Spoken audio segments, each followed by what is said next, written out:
नमस्कार, आप देख रहे हैं तेजस इंडिया हिंदी न्यूज़। जैसा कि आप इस गाड़ी में देख रहे हैं, अभी जितने भी ये वरिष्ठ कार्यकर्ता इस गाड़ी के अंदर बैठे हुए हैं, ये माननीय प्रधानमंत्री श्री नरेंद्र मोदी जी जो आज पूर्वी दिल्ली में एक जनसभा को संबोधित करने आए हुए थे, वहाँ से लौट कर आ रहे हैं। हम इनसे कुछ कार्यकर्ताओं से बात करने की कोशिश करते हैं।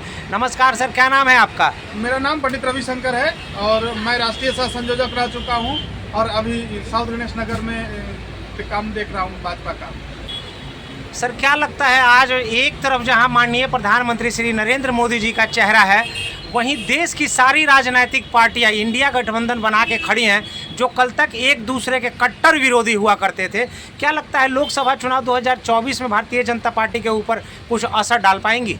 बिल्कुल असर नहीं डाल पाएंगे, क्योंकि मोदी जी की सुनामी के आगे उनका कुछ भी नहीं चलने वाला है। और मोदी जी काम के आधार पर किसी से वोट मांग रहे हैं, बिना काम के आधार पर नहीं।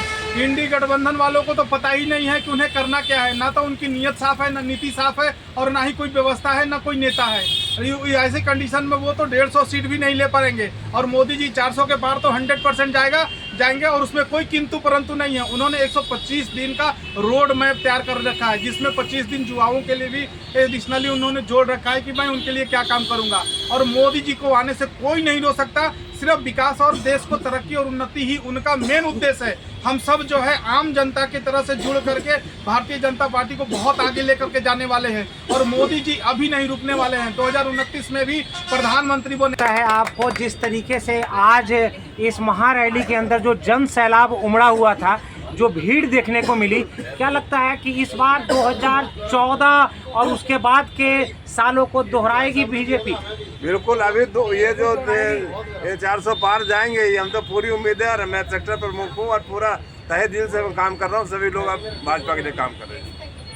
सर, क्या लगता है जहां एक तरफ दिल्ली सरकार, दिल्ली के सूत्रधार कहे जाने वाले माननीय मुख्यमंत्री श्री अरविंद केजरीवाल बार बार भारतीय जनता पार्टी के ऊपर ये आरोप लगा रहे हैं कि हमें फंसाने की कोशिश की जा रही है लोकसभा चुनाव 2024 को देखते हुए, इस पर क्या कहेंगे सर आप? गलत बोलता है। देखिए, उसकी नीयत ठीक नहीं है, सोच ठीक नहीं है। वो कुछ भी बोले, मक्कार आदमी है।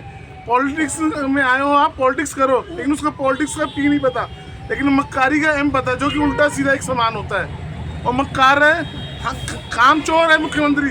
पूरे हिंदुस्तान में सभी मुख्यमंत्री काम कर रहे हैं, किसी मुख्यमंत्री ने नहीं बोला। एक ममता बनर्जी और एक यही दो रोते थे, क्योंकि सबसे भ्रष्ट यही दोनों हैं। जहां एक तरफ दिल्ली के मुख्यमंत्री अरविंद केजरीवाल जी महिलाओं के सम्मान की बात करते हैं, तो वहीं दूसरी तरफ उन्हीं के निवास स्थान पर स्वाति मालीवाल के साथ मारपीट की घटना सामने आई है। भारतीय जनता पार्टी की एक महिला कार्यकर्ता हैं, हम इनसे जानने की कोशिश करते हैं। मैम, क्या कहेंगी आप इस पर? माननीय मुख्यमंत्री के निवास स्थान पर ही इस तरह की घटना सामने आ रही है। ये तो हमारे जो मुख्यमंत्री जी है ना, इन्होंने करप्शन कर रखा है, बहुत ज़्यादा घोटाला कर रखा है। ये अपने आप को जेन्युइन दिखाते हैं, तो हम तो इनसे मुक्ति पाना चाहते हैं। दिल्ली की सरकार और मोदी सरकार को जिताना चाहती है।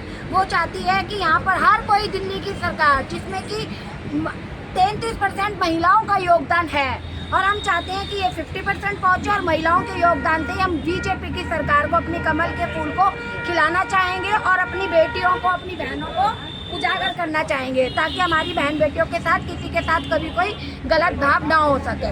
जैसा कि मैम, आपने देखा होगा कि होली से ठीक एक दिन पहले इसी दिल्ली के अंदर 4 साल की मासूम बच्ची के साथ दरिंदगी होती है, और उसका टिकरा भी कहीं ना कहीं दिल्ली सरकार, केंद्र सरकार के ऊपर फोड़ती है कि हमारे हाथ में पुलिस नहीं है। इस पर क्या कहेंगी आप? बिल्कुल पुलिस नहीं है, बिल्कुल सही कहा है।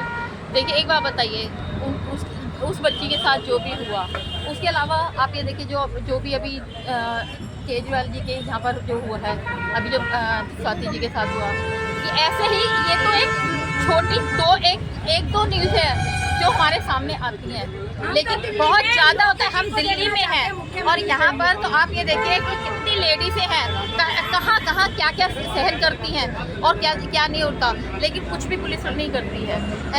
मतलब खड़े हुए मार्केट में कुछ भी कह देते हैं, लोग मार देते हैं, कुछ भी कर देते हैं, पुलिस में रिपोर्ट की जाए, कुछ नहीं होता है। अब जो उस बच्ची के साथ हुआ, उसके साथ क्या अन्याय हुआ, या नहीं हुआ, ये बताइए आप।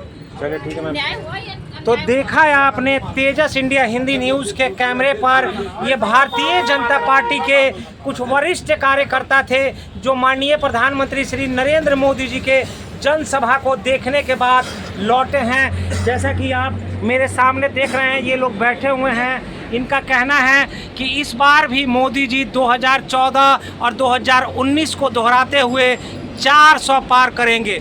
आप ज़्यादा जानकारी के लिए देखते रहिए तेजस इंडिया हिंदी न्यूज़, जहां होती है हर खबर में तेजस की रफ्तार। मैं सुनील सिंह, धन्यवाद।